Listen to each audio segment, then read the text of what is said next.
tal? En nombre de la Red para la Enseñanza y la Formación e Investigación, le doy la más cordial de las bienvenidas a este nuevo tutorial. En esta ocasión hablaremos acerca de la fundamentación teórica. En especial, haremos referencia a esos recursos que por convención y en la literatura puedes encontrar para saber de qué te puedes valer si estás elaborando un proyecto de investigación. Les habla Genaro Aguirre Aguilar y recuerden, esta es una primera aproximación.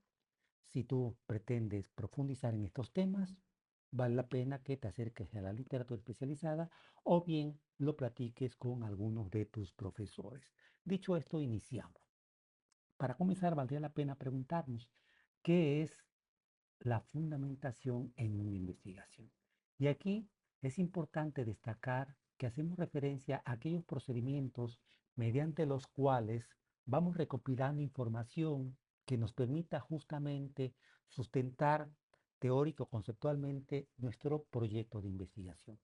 En ese contexto es imprescindible no perder de vista que de lo que se trata es en consultar la bibliografía o la literatura especializada para ir acercándonos a fuentes de consulta que nos permitan procesar información, apropiárnoslas para finalmente hacer el ejercicio de redacción de eso que se supone es la configuración teórico-conceptual de un proyecto de investigación. Como nos lo dice Hurtado de la Barrera, se apoyen autores para soportar o darle fuerza a sus planteamientos. Es decir, la fundamentación para una investigación te demanda a ti como estudiante de pregrado o de posgrado acercarte a los autores para conocer sus postulados, sus tesis, sus planteamientos con relación al tema u objeto que te interesa investigar, atraerlo a tu proyecto y con ello finalmente lograr la fundamentación de tu proyecto. Dicho esto, ¿qué es particularmente una fundamentación teórica para una investigación? Pues bueno, no perdamos de vista que hablamos de recursos o medios que a nuestra disposición tenemos cuando pretendemos legitimar un proyecto de investigación. Hablamos de un conjunto de posibilidades que como investigadores en formación o aprendices de investigación se tienen para que académicamente y teóricamente nosotros legitimemos, acreditemos a partir del respeto a ciertas convenciones que al respecto de esto hay, nuestro proyecto de investigación. Esa configuración teórico-disciplinar te permite a ti como investigador, tal y como lo decíamos, acreditar, legitimar, demostrar que tienes las cualidades para que tu proyecto sea avalado por una comunidad, porque reúne las condiciones, los atributos de fundamentación para poder cumplir con aquellas convenciones que al respecto de esto se han acordado. El fundamento en ese sentido es de entrada esos cimientos que finalmente permiten la edificación de lo que teóricamente va a ser la perspectiva desde donde vamos a estudiar el problema o el fenómeno que nos interesa investigar. Por lo tanto, si hace rato se hacía referencia a la necesidad de consultar a los autores, de eso se trata, porque son justamente los autores quienes ya han investigado, quienes ya han dicho y explicado teórica y conceptualmente un problema, un fenómeno, y tú, como investigador en formación, tienes que acercarte para conocer qué es lo que han dicho al respecto de tu proyecto y con ello fundamentar tu investigación. Para poder fundamentar un proyecto, es importante que como estudiante e investigador en formación, nos dice respuestas.tip, sepas los pormenores, los alcances, aquellas cualidades más importantes de los temas que tú quieres investigar, porque cuanto más sepas de ellos, mejor condiciones tendrás para poder buscar en la literatura, porque sabes qué buscas, qué quieres encontrar en la cantidad de fuentes que al respecto de tu tema puede haber en el contexto de la sociedad del conocimiento. Vayamos, digamos que por partes al respecto de la fundamentación para poderla entender un poco más. Toda fundamentación, decíamos, requiere de un conocimiento disciplinar y eso es primordial. Pero también, pero también se necesita saber cómo vamos a investigar en las fuentes aquello que finalmente es más conveniente atraer al proyecto de investigación y con ello fundamentar. En ese sentido, aquí, por ejemplo, está un esquemita donde nos dice, pues bueno, tenemos la idea, me hago algunas preguntas, qué sucede, por qué sucede, cómo ocurre, qué opino acerca de ello y cómo lo veo. Para que a partir de allí nazca en ti la inquietud de reconocer que tú sabes empíricamente sobre el tema que quieres investigar, incluso disciplinarmente, pero no lo sabes todo. Por lo tanto, hay que buscar en la literatura, hay que consultar otras investigaciones y ello justamente te va a permitir encontrar otras miradas, otras explicaciones que favorecen tu comprensión mucho más elaborada del problema, del fenómeno en términos teóricos o disciplinares. Por lo tanto, sí es bien importante que no pierdas de vista preguntarte justamente aquello que es más conveniente para poder llegar a la literatura que tú pretendes identificar y apropiarte de ella. ¿De qué recursos nos podemos valer para fundamentar un trabajo de investigación? Pues bueno, puede ser un marco histórico referencial, puede ser un marco conceptual, un marco contextual, un marco teórico, un estado del arte. Hay más, pero estos digamos que son los más socorridos, los que más se emplean por parte de los investigadores. En ese contexto, entonces, para tratar de entender uno a uno, diríamos que en el caso de un marco histórico, estaríamos haciendo referencia a aquella información que particularmente permite ubicar geográficamente o en términos temporales, así como en sus condiciones sociales, políticas, culturales, económicas, el objeto que tú quieres investigar. Y eso es particularmente importante porque de lo que se trata es hacer una revisión de los antecedentes, pero sobre todo de la evolución que ha observado un problema que a ti te interesa investigar. Por eso, Cider, que es una IA que nos provee Google, nos dice que es importante comprender el marco histórico porque finalmente eso nos permite analizar y entender en mejores condiciones un hecho que en su proceso evolutivo ha observado cambios hasta llegar al presente y que ese proceso de evolución de ese problema o fenómeno está conectado con un conjunto de factores, de variables de distinta índole que es necesario, por lo menos, tener en consideración. Y eso es importante y por ello el marco histórico. El marco referencial también se le conoce como marco de referencia. Es ese conjunto de elementos, nos vuelve a decir Seidel, que se utilizan para definir y entender un contexto o situación específica que incide, que determina finalmente las características que nosotros reconocemos en un problema o fenómeno que queremos investigar.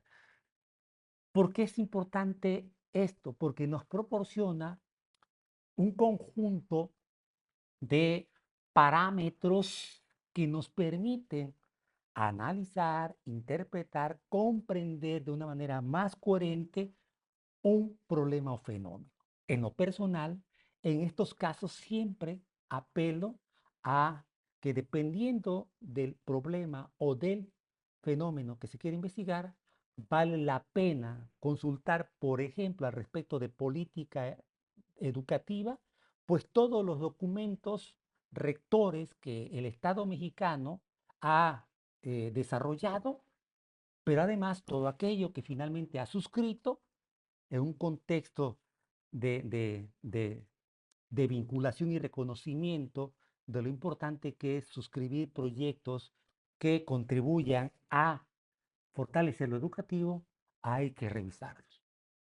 Si yo voy a hacer un trabajo, por ejemplo, del campo comunicativo, donde voy a hablar acerca del cine, hay que hacer un ejercicio de revisión que nos permita, por ejemplo, dependiendo del tema, si vamos a hablar acerca de las narrativas cinematográficas que contribuyen a la representación de la diversidad de la comunidad LGTB+, por ejemplo, pues habría que ver si hay documentos eh, que definen política al respecto y hay que revisarlo. Por ejemplo, todo depende finalmente de la naturaleza del objeto de conocimiento sobre el cual quieres indagar. Eso con relación al marco histórico y al marco referencial.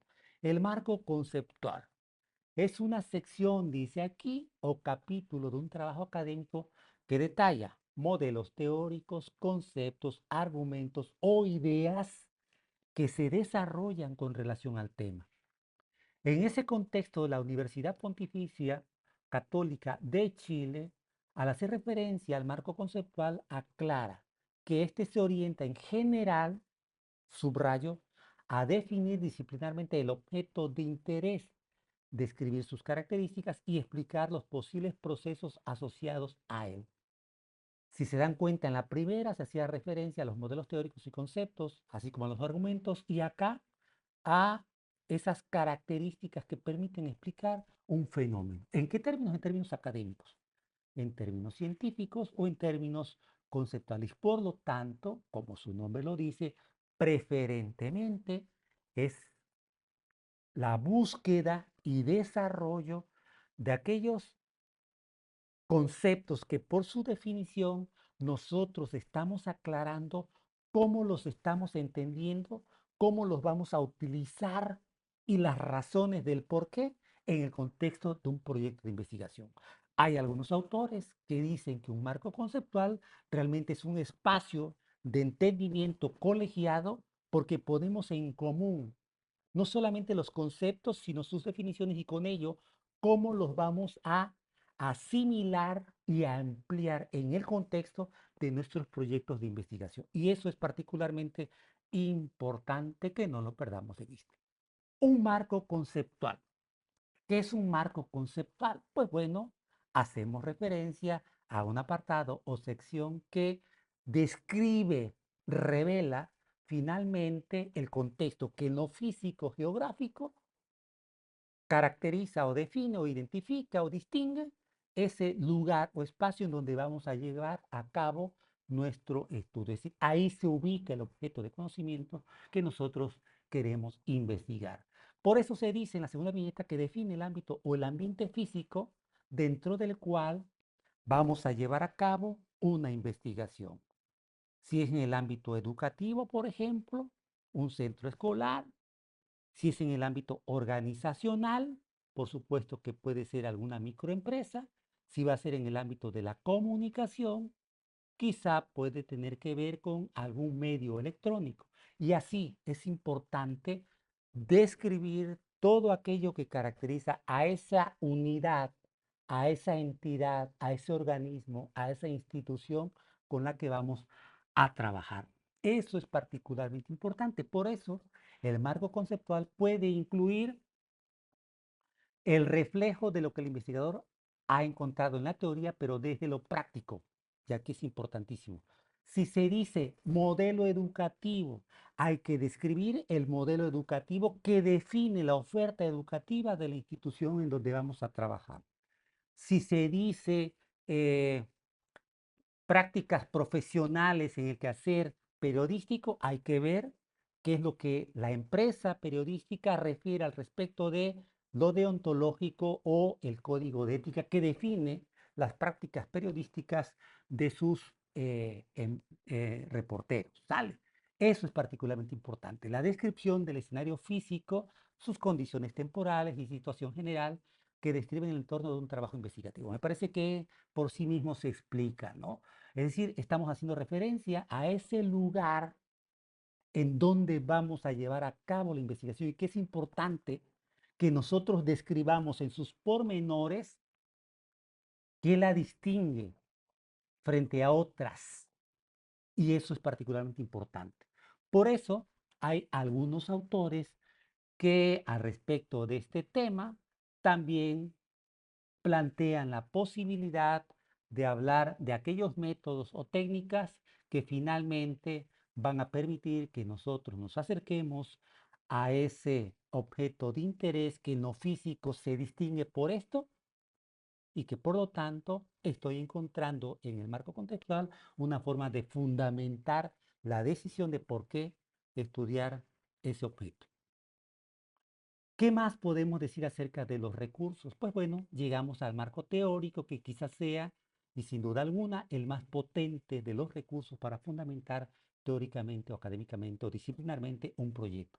Generalmente hacemos referencia a la dimensión teórica, es decir, a ese edificio, a ese aparato crítico desde el cual pensamos, reflexionamos, explicamos, comprendemos e interpretamos disciplinar y académicamente un objeto que nos interesa investigar. Y es posiblemente lo más complicado cuando se está en el pregrado, dependiendo del programa educativo que se está cursando. Pero incluso también cuando se estudia un posgrado, si el estudiante previamente a esa etapa de su formación académica no ha tenido la oportunidad de realizar un trabajo recepcional. APA nos dice que es importante escoger con cuidado aquellos aspectos que permitan justamente determinar, reconocer que ese enfoque que estoy asumiendo teóricamente para explicar el problema o el fenómeno reúne las condiciones de pertinencia para poder justamente cumplir con lo que un marco teórico exige, que sea el recurso que fundamente tu explicación de resultados en el estudio que tú realices.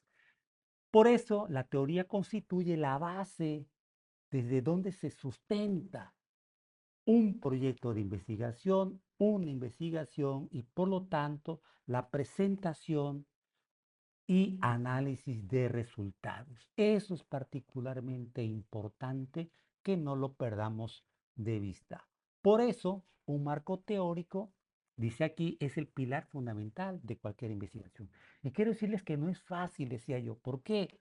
Porque cuando se habla de modelos teóricos, por ejemplo, en el campo de la comunicación, hay muchos modelos teóricos dependiendo de tradiciones, de escuelas, y por lo tanto el estudiante tiene que saber de entrada cuáles son, de qué tipo son y cuál sus componentes filosóficos para poder decidir y tomar un puñado de ellos para revisarlos a profundidad, para comprenderlos y ponernos a reflexionar para poder decidir con certidumbre más o menos eh, pertinente cuál es el modelo teórico que mejor explica, pero además, ¿por qué no lo sean los otros?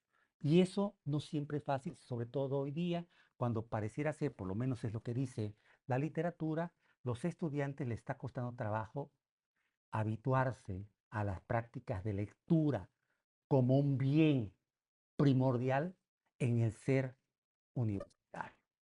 Esto con relación al marco teórico.